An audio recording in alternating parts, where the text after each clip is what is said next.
स्वागत है दोस्तों आपका G D S to M T S class number 15 में। और हम G D S to M T S जो प्रीमियम बैच है उसकी जो क्लास नंबर 15 है वो लेने जा रहे हैं। और पिछली क्लास में हम जो डेफिनेशंस है वो पढ़ रहे थे और 13D तक की जो डेफिनेशन है इनको हम पढ़ चुके थे। और आज हम डेफिनेशन नंबर 14 से स्टार्ट करेंगे। ठीक है, तो डेफिनेशन नंबर 14 इसका नाम क्या है? Transit section. तो ट्रांजिट सेक्शन क्या होते हैं? तो ये ट्रैवलिंग ऑफिसर्स होते हैं आरएमएस के। ठीक है, ट्रैवलिंग ऑफिसर्स ऑफिसर्स होते हैं आरएमएस के, जैसे कि ट्रेन का डिब्बा जो कि रेलवे पे काम करता है। और अगर रिवर में कहीं पर डाक जा रही है तो उस बोट को या फिर उस बोट के ऐसे कंटेनर को जिसमें हम डाक को रख रहे हैं उसको हम क्या बोलते हैं? Transit section. क्योंकि आरएमएस में दो तरह के ऑफिसर्स होते हैं। एक को बोल देते हैं हम स्टेशनरी ऑफिस। स्टेशनरी ऑफिस वह ऑफिस होते हैं जो कि एक जगह, एक तो दोस्तों आरएमएस का स्टेशनरी, एक मिनट रुको, एक स्टेशनरी ऑफिस होता है, दूसरा होता है ट्रैवलिंग ऑफिस। ठीक है, स्टेशनरी ऑफिस जो ईंटों पत्थरों का बना है, सीमेंट से बना है, एक जगह बना है। और ट्रैवलिंग ऑफिसर्स वो जो एक जगह से दूसरी जगह मूव करते रहते हैं, क्योंकि उसमें भी डाक का, जब आरएमएस में एक जगह से दूसरी जगह डाक जाती है तो कैसे जाती है? एक तो जाती है गाड़ी से, है ना, दूसरी जाती है रेलवे के डिब्बे से, तीसरी जाती है बोट से, चौथी जाती है एरोप्लेन से। मुझको तो एरोप्लेन भी नहीं बनाना आता, चलो थोड़ा सा पढ़ गया, है ना, एरोप्लेन से। तो ये जो ऑफिसर्स हैं ये ट्रैवलिंग ऑफिसर्स हैं आरएमएस के, और इसको हम ट्रांजिट सेक्शन बोल देते हैं। ठीक है, तो इस ट्रांजिट सेक्शन का जो इंचार्ज होता है वो मेल एजेंट या मेल गार्ड होता है। और सेक्शंस को सीरियली ही जो नंबर है किया जाता है, और designated by name of A RMS division followed by a serial number. तो आरएमएस डिवीजन के साथ उनका सीरियल नंबर अगर लगा दो तो उनका नाम पड़ जाता है। जैसे मान लीजिए मैं लिख दूँ लुधियाना RMS 01, है ना, तो ऐसे लिख सकते हैं। देखिए इसमें जो मैंने आपको जो एरोप्लेन की एग्जांपल दी वो एक एग्जांपल दी है। वैसे क्या है कि इसमें जो गाड़ी है, जो रेलवे का डिब्बा है और बोट है वो मेन आता है। ठीक है, तो आई होप आप समझ गए होंगे कि ट्रांजिट सेक्शन हम किनको बोलते हैं। और डेफिनेशन नंबर 15 जिसको हम, जो है मेल ऑफिसर्स। ठीक है,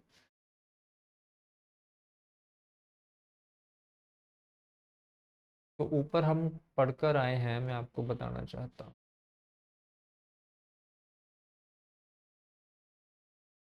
एक हमने पढ़ा ट्रांजिट ऑफिस, एक पढ़ा ट्रांजिट मेल ऑफिस। ठीक है, और हम नीचे पढ़ने जा रहे हैं। आपने देखिए डिफरेंस समझना है छोटी छोटी चीज़ों का।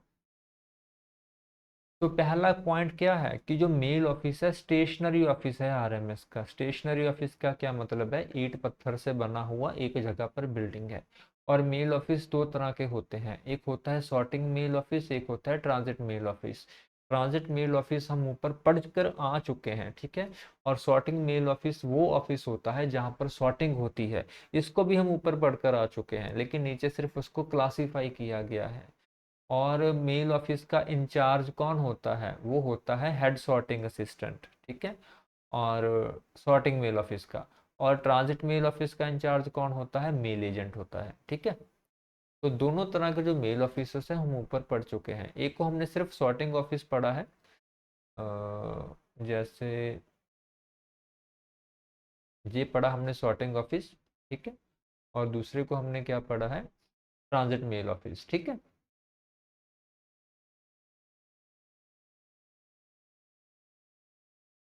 डेफिनेशन नंबर 15 है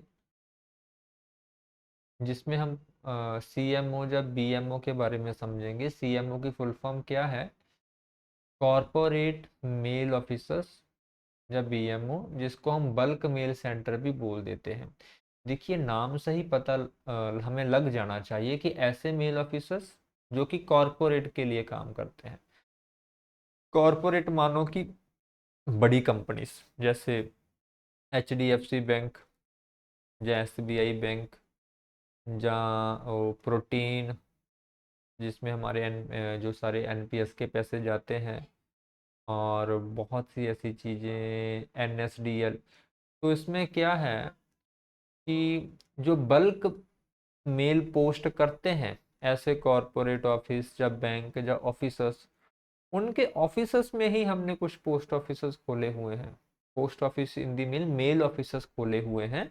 उनको हम mail officers, corporate mail officers या बल्क मेल सेंटर बोल देते हैं उनकी हेल्प के लिए। ठीक है, जो कॉरपोरेट की उनकी ही प्रीमाइसेस पर, उनकी ही जगह पर जो हमने मेल ऑफिसर्स खोले हुए हैं, उनकी असिस्टेंस के लिए उसको हम बोलते हैं कॉरपोरेट मेल ऑफिस या बल्क मेल सेंटर। क्योंकि वो बड़ी गिनती में लेटर्स भेजते हैं, इसीलिए उनकी हेल्प के लिए हमने वहाँ पर खोले हैं। बल्क मेलर होता कौन है? जो कम से कम 5,000 अनरजिस्टर्ड या फिर 250 रजिस्टर्ड आर्टिकल एक समय पर बुक करवाएं। ठीक है, उसको हम बल्क मेलर बोलते हैं। इन बल्क मेलर को हमने पहले से ही एक सॉर्टिंग लिस्ट दी होती है। उस सॉर्टिंग लिस्ट के उस सॉर्टिंग लिस्ट की हेल्प से ये क्या करते हैं, बंडल्स प्रिपेयर करते हैं। ठीक है, जो उनको कस्टमाइज्ड सॉर्टिंग लिस्ट हमने प्रोवाइड करवाई होती है, उसके हिसाब से ये जो कॉरपोरेट मेल ऑफिस के पर्सन होते हैं, वो जो है बंडल प्रिपेयर करते हैं। और इस जो बंडल की डिटेल है, एक इनवॉइस इसकी बनाते हैं, उसको डुप्लीकेट में बनाते हैं, और जो हमारी कॉरपोरेट मेल ऑफिस में है लेकर आ जाते हैं। ठीक है, तो 2 कॉपीज होती हैं। मान लीजिए मैंने 10,000 लेटर पोस्ट करना है, मैं एचडीएफसी पर्सन का बंदा हूँ, मेरे को आपने लिस्ट दे दी कि किस हिसाब से अपने बंडल बनाने हैं। अभी मैंने 10,000 जो अनरजिस्टर्ड लेटर है उनके बंडल बना दिए हैं, लेकिन उसकी मैं 2 कॉपी प्रिपेयर करूंगा। एक तो मैं पोस्ट ऑफिस वालों को दे दूंगा, साथ में बंडल पकड़ा दूंगा। दूसरी मैं रिसीविंग लेने के लिए वहां पर पोस्ट ऑफिस से स्टैंपिंग लगवा कर अपने पास रख लूंगा। ठीक है, office incharge of the centre verify bundle, जो भी उस सेंटर का ऑफिस इंचार्ज होगा वो बंडल्स को वेरीफाई करेगा और उसको फिर डेस्टिनेशन के हिसाब से डिस्पैच कर देगा। ठीक है, बस इतना ही है। तो आई होप आपको समझ आया होगा कि कॉर्पोरेट मेल ऑफिस होते क्या है।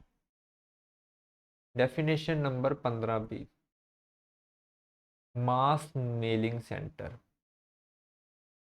इन big cities, in order to help customer who are regularly post maximum number of letter, तो बड़े शहरों में ऐसे कस्टमर जो रेगुलर बेसिस पर बड़े नंबर में जो लेटर्स हैं उनको पोस्ट करते हैं, डिपार्टमेंट ऑफ पोस्ट ने उनकी हेल्प के लिए जो मास मेलिंग सेंटर है उसको इस्टेब्लिश किया है।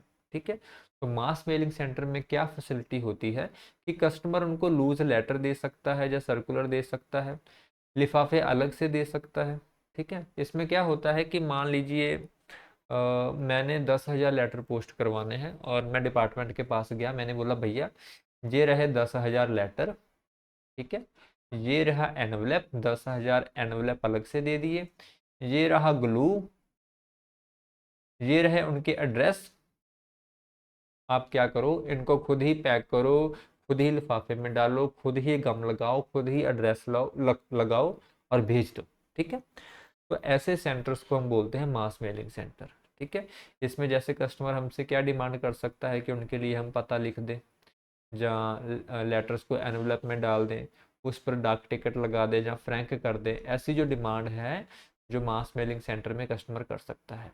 और ऐसे छोटे छोटे कामों के लिए, जैसे जो लेटर है उसको लिफाफे में डालना, या फिर उस पर डाक टिकट लगाना, या फिर उसके उसके ऊपर एड्रेस लिखना, इस कामों के लिए हम जो कॉलेज स्टूडेंट हैं, हाउसवाइफ हैं या पेंशनर हैं, उनको क्या है काम पर रख सकते हैं। ठीक है, रेगुलर पर्सन से जो काम काम करवाया जाता है, इसीलिए इसको बाहर दे दिया जाता है, उसके बदले में उसको जो भी पैसा है एक घंटों के हिसाब से उसको दे दिया जाता है। ठीक है, customer will have to pay extra in addition to post this. हाँ, अगर इस काम के लिए जैसे पता लिखना है तो अलग पैसे होंगे, लिफाफे में डालना भी है तो अलग से पैसे होंगे, डाक टिकट लगाएंगे अलग से पैसे होंगे, फ्रैंक करवाना है अलग से पैसे होंगे।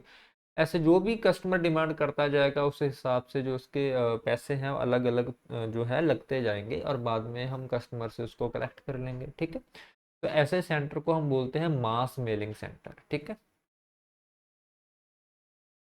डेफिनेशन नंबर 15 सी, जिसको बोलते हैं press sorting office. Press sorting office एक ऐसा सॉर्टिंग ऑफिस होता है जो कि प्रेस से रिलेटेड होता है। प्रेस से रिलेटेड क्या, जैसे न्यूज़पेपर या न्यूज़ चैनल, तो ऐसे ही ऑफिसर्स जो कि जहाँ पर न्यूज़पेपर छपते हैं उनकी बिल्डिंग में ही जो सॉर्टिंग ऑफिस अगर कोई है तो उसको हम बोलते हैं प्रेस सॉर्टिंग ऑफिस। ठीक है। और ऐसा क्यों है, जैसा मैंने पहले भी आपसे एक बार बात की थी कि न्यूज़पेपर एक ऐसी चीज़ है, अगर वो आज की तारीख का है तो कल उसकी वैल्यू ख़त्म हो जाती है। तो आज ही प्रिंट हुआ है, आज ही सॉर्ट करना है और आज ही उसको भेजना है। ठीक है। तो उनकी हेल्प के लिए प्रेस सॉर्टिंग ऑफिस इस्टेब्लिश किए हैं। इसको ऑफिस को इस्टेब्लिश करने का जो खर्चा है वो न्यूज़पेपर पब्लिशर उठाता है। ठीक है। Entire expenditure wages for establish borne by, जो भी खर्चा है वो कौन उठाता है, जो न्यूज़पेपर पब्लिशर जो है, मतलब न्यूज़पेपर वाले ही इसको ऑफिस को इस्टेब्लिश करने का खर्चा जो है उठाते हैं। ये जो प्रेस सॉर्टिंग ऑफिस होते हैं ये एक डायरेक्ट एल बैग क्लोज करते हैं पोस्ट ऑफिस को या सॉर्टिंग ऑफिसर्स को through local regular sorting officers, मतलब कि ये पहले ही सीधा बैग बना देते हैं फिर उसको आगे भेज दिया जाता है। ठीक है। लेकिन इसमें क्वेश्चंस क्या आता है, एक तो इसमें क्वेश्चन ये आता है कि न्यूज़पेपर कहाँ पर विदाउट लेट फीस पोस्ट किया जाता है, तो प्रेस सॉर्टिंग ऑफिस में किया जाता है। इसके बारे में हम आगे पढ़ेंगे। और प्रेस सॉर्टिंग ऑफिस को इस्टेब्लिश करने का जो खर्चा है वो कौन उठाता है, न्यूज़पेपर पब्लिशर उठाता है। ठीक है। अभी हम पढ़ेंगे डेफिनेशन नंबर 16 जो है रिकॉर्ड ऑफिस। अभी रिकॉर्ड ऑफिस क्या होता है, जैसे दोस्तों एक होता है आरएमएस, है ना, एक होता है हमारे पोस्ट ऑफिसर्स। पोस्ट ऑफिस में क्या होता है, हेड ऑफिस होता है, सब ऑफिस होता है, ब्रांच ऑफिस होता है ना। इसी तरह आरएमएस में क्या होता है, हेड रिकॉर्ड ऑफिस होता है, सब रिकॉर्ड ऑफिस होता है। ठीक है। जैसे इनका काम क्या होता है, डाक को डिलीवर करना, डाक को बुक करना। हेड रिकॉर्ड ऑफिस का क्या काम होता है, या सब रिकॉर्ड ऑफिस का क्या काम होता है, डाक को एक जगह से दूसरी जगह पहुंचाना, क्योंकि आरएमएस का यही काम होता है। ठीक है। तो इसके बारे में अब हम पढ़ने जा रहे हैं। तो पहला पॉइंट क्या है कि ये एक स्टेशनरी ऑफिस है आरएमएस का। स्टेशनरी ऑफिस मैंने जैसे पहला बताया, जो ईंट पत्थरों से बना है, एक जगह पर रहता है, उसको हम बोलते हैं स्टेशनरी ऑफिस। जो भी इस रिकॉर्ड ऑफिस के नीचे रेलवे कोच आता है, जब बोट आती है, जो डाक एक जगह से दूसरी जगह लेकर जाते हैं, जिनको हम सेक्शन बोलते हैं, इनके रिलेटेड जो वर्क पेपर है वो सारे रिकॉर्ड ऑफिस प्रिपेयर करता है। ठीक है। वही सारे वर्क पेपर को चेक भी करता है और वही सारे वर्क पेपर का जो रिकॉर्ड है वो मेंटेन भी करता है। हर तरह के फार्म या बैग्स या किसी तरह की स्टेशनरी जो कि सेक्शंस को जिसकी ज़रूरत होती है वो भी कौन उनको सप्लाई करता है, रिकॉर्ड ऑफिस से सप्लाई करता है। और रिकॉर्ड ऑफिस का इंचार्ज कौन होता है, रिकॉर्ड ऑफिसर। ठीक है। उसके बाद रिकॉर्ड ऑफिसर दो तरह, जो रिकॉर्ड ऑफिस है वो दो तरह के होते हैं, जैसा मैंने आपको पहले बताया। एक होता है हेड रिकॉर्ड ऑफिस, एक होता है सब record office. Head record office हमें डेफिनेशन 17 में दिया हुआ है। ये एक स्टेशनरी ऑफिस होता है और आमतौर पर ये आरएमएस डिवीज़न का जो हेड क्वार्टर होता है वहाँ पर ये सिचुएटेड होता है। हेड रिकॉर्ड ऑफिस में क्या काम होता है, एक तो नॉर्मल जो रिकॉर्ड ऑफिस के काम होते हैं, रिकॉर्ड ऑफिस के नॉर्मल काम क्या होते हैं कि जो भी उनके साथ सेक्शंस जुड़े हुए हैं, सेक्शंस का मतलब कि रेलवे के डिब्बे, बोट, गाड़ियाँ, उन सभी का वर्क पेपर देखना, उनको डॉक्यूमेंट्स प्रोवाइड कराना, उनको स्टेशनरी प्रोवाइड कराना, उनका रिकॉर्ड रखना, उनको चेक करना, ये आम रिकॉर्ड ऑफिस का काम होता है। उसके अलावा ये क्या करता है हेड रिकॉर्ड ऑफिस, जो भी उस आरएमएस डिवीज़न के अंदर पर्सन काम करते हैं, एम्प्लॉय काम करते हैं, उनकी सैलरी का काम देखना, उनकी कॉन्टीजेंट बिल का काम देखना अपने सारी डिवीज़न के लिए, उनका सारा अकाउंट्स का काम भी हेड रिकॉर्ड ऑफिस में होता है। जैसे पोस्ट ऑफिस में क्या होता है कि पर्सन चाहे सब ऑफिस में काम कर रहा हो चाहे ब्रांच ऑफिस में काम कर रहा हो, उनकी सैलरी कहाँ से आती है, हेड ऑफिस में एक अकाउंट ऑफिस होता है वहाँ से आती है। इसी तरह से आरएमएस में जो हेड रिकॉर्ड ऑफिस होता है, जहाँ पर भी एक अकाउंट ऑफिस होता है, जो भी पर्सन आरएमएस के डिवीजन में काम करते हैं उनकी सैलरी का काम वो चेक करता है। ठीक है। और डेफिनेशन नंबर 18 सब रिकॉर्ड ऑफिस, ये भी एक स्टेशनरी ऑफिस होता है। ये क्या होता है, situated at same station at a mail office, जहाँ पर मेल ऑफिस होता है वहां पर ही ये सब रिकॉर्ड ऑफिस होता है। इसका काम भी जो भी इसके साथ सेक्शंस या मेल ऑफिसर्स इसके साथ जुड़े हुए हैं उनका सारा, इनको वर्क पेपर चेक करना, उनका जो रिकॉर्ड है संभाल कर रखना, उनको अगर किसी फॉर्म की, बैग की या स्टेशनरी की ज़रूरत है उनको वो प्रोवाइड करवाना, ये काम इनका रहता है। और सब रिकॉर्ड ऑफिस का इंचार्ज कौन होता है, सब रिकॉर्ड ऑफिसर होता है, ठीक है। और सब रिकॉर्ड ऑफिसर जो है वो हेड सॉर्टिंग असिस्टेंट की तरह भी काम कर सकता है, सब सॉर्टिंग असिस्टेंट की तरह भी काम कर सकता है, और मेल एजेंट की तरह भी काम कर सकता है, ठीक है। तो आई होप आपको हेड रिकॉर्ड ऑफिस और सब रिकॉर्ड ऑफिस समझ में आए होंगे। हेड रिकॉर्ड ऑफिस के नीचे सब रिकॉर्ड ऑफिस होता है, इनके साथ जो भी सेक्शन से जुड़े होते हैं, सेक्शन कहने का मतलब गाड़ियाँ, रेल गाड़ियाँ या सिंपल फोर व्हीलर्स या बोट्स, वो इनका सारा रिकॉर्ड देखते हैं। हेड रिकॉर्ड ऑफिस के साथ एडिशनल रिस्पॉन्सिबिलिटीज होती हैं कि वो सैलरीज का काम भी देखते हैं, ठीक है। तो इस तरह से इनका जो काम रहता है। अभी हम पढ़ेंगे डेफिनेशन नंबर 18A, जिसमें हम पढ़ेंगे बैग ऑफिस। तो बैग ऑफिस वैसे तो आई थिंक 1973 के अप्रॉक्स कुछ ऐसा ही सन है, आप सर्च कर लेना गूगल में। पहली बार इनको जो है इस सन के अप्रॉक्स में इस्टेब्लिश किया गया था। बैग ऑफिस का काम क्या होता है कि जो बैग्स होते हैं, थैले होते हैं, जिनमें जो डाक है एक जगह से दूसरी जगह जाती है, उनका रिकॉर्ड रखना और उनको बेवजह एक जगह से दूसरी जगह नहीं भेजना, और उनको अच्छी क्वालिटी में, अच्छी क्वांटिटी में हर ऑफिस को प्रोवाइड करवाना, ताकि जो जो डाक का मूवमेंट का काम है वो स्टक ना हो सके। इसके लिए बैग ऑफिसर्स इस्टेब्लिश किए गए थे, ठीक है। और बैग ऑफिसर्स चार तरह के होते हैं, जिनको हम बोलते हैं यूनिट बैग ऑफिस, जो सबसे नीचे होता है। इसके ऊपर होता है डीबीओ, डीबीओ के ऊपर होता है सीबीओ, सर्कल बैग ऑफिस, इनके ऊपर होता है सेंट्रल बैग ऑफिस, ठीक है, सेंट्रल बैग ऑफिस। तो चार तरह के बैग ऑफिसर्स होते हैं। सबसे पहले हम यूनिट बैग ऑफिस के बारे में समझेंगे। तो यूनिट बैग ऑफिस नॉर्मली क्या होता है, जो हमारे हेड ऑफिस और सब ऑफिसर्स है इनको यूनिट बैग ऑफिस बोला जाता है, जिनको बैग थैले चाहिए होते हैं डाक को बंद करने के लिए। उनके ऊपर जो आरएमएस का हेड हेड रिकॉर्ड ऑफिस या सब रिकॉर्ड ऑफिस या कोई हेड ऑफिस, वो डीबीओ की तरह काम कर सकता है। हेड रिकॉर्ड, जो हेड ऑफिस या सब ऑफिस के पास रोज कितने बैग आए, कितने बैग गए, इन सारी चीज की रिपोर्ट इनको अपने डीबीओ को देनी पड़ती है। मतलब कि यूबीओ जो है, हेड ऑफिस या सब ऑफिस, रोज कितने बैग की मूवमेंट हुई, इनको इसकी रिपोर्ट डीबीओ को देनी पड़ती है, ठीक है। और डीबीओ के ऊपर होता है सर्कल बैग ऑफिस, जो कि पोस्टल स्टोर डिपो होता है। वहाँ पर जो डीबीओ है इनको रिपोर्ट करता है, और सर्कल बैग ऑफिस आगे जाकर सेंट्रल बैग ऑफिस को रिपोर्ट करता है, जो कि है दिल्ली में, ठीक है। मैंने वैसे आपको हल्का सा बता दिया, अभी जहाँ से समझते हैं। तो unit bag office, every post office other than BO और ईडीएसओ, मतलब कि बीओ और ईडीएसओ को छोड़कर बाकी पोस्ट ऑफिस कौन रह जाते हैं, सब ऑफिस और हेड ऑफिस, उनको हम यूनिट बैग ऑफिस बोलते हैं। इनके पास कम से कम और ज़्यादा से ज़्यादा कितने बैग रहने चाहिए, इसकी जानकारी जो उनके सुप्रीडेंट सर होंगे हर साल 1 जुलाई को उनको देंगे, ठीक है, ताकि वो उस हिसाब से जो बैग का बैलेंस है अपने पास रख सके। इनको हर रोज एक डे बैग बुक मेंटेन करनी पड़ती है, जिसमें कितने बैग आए हैं, कितने बैग इन्होंने भेजे हैं, इसकी डिटेल लिखनी रहती है। और इस डिटेल को हर रोज इन्होंने डीबीओ को सबमिट करना होता है, जो कि इनके ऊपर वाला ऑफिस होता है, जिसको हम डीबीओ बोलते हैं या डिस्ट्रिक्ट बैग ऑफिस भी बोल देते हैं, ठीक है। अभी डिस्ट्रिक्ट बैग ऑफिस के बारे में पढ़ते हैं। एवरी हेड रिकॉर्ड ऑफिस या फिर सब रिकॉर्ड ऑफिस जो कि आरएमएस में होता है, उसको हम डीबीओ बोल देते हैं। अगर यूबीओ को कोई बैग चाहिए, उनके पास बैग कम है, तो डीबीओ भेजेगा।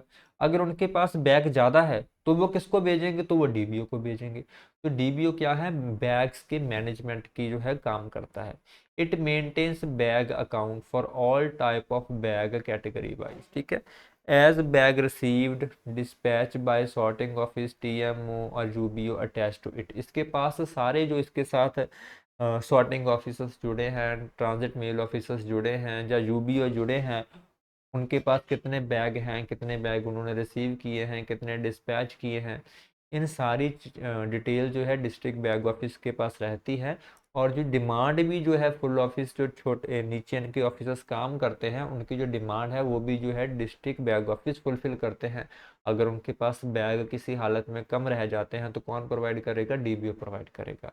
और एक्सेप्शनल केसेस में, जिस केसेस में मतलब कि जो हेड ऑफिसर्स हैं वो भी डीबीओ की तरह काम कर सकता है, लेकिन ये रेयर चांसेस है, ठीक है, लेकिन ऐसा हो सकता है।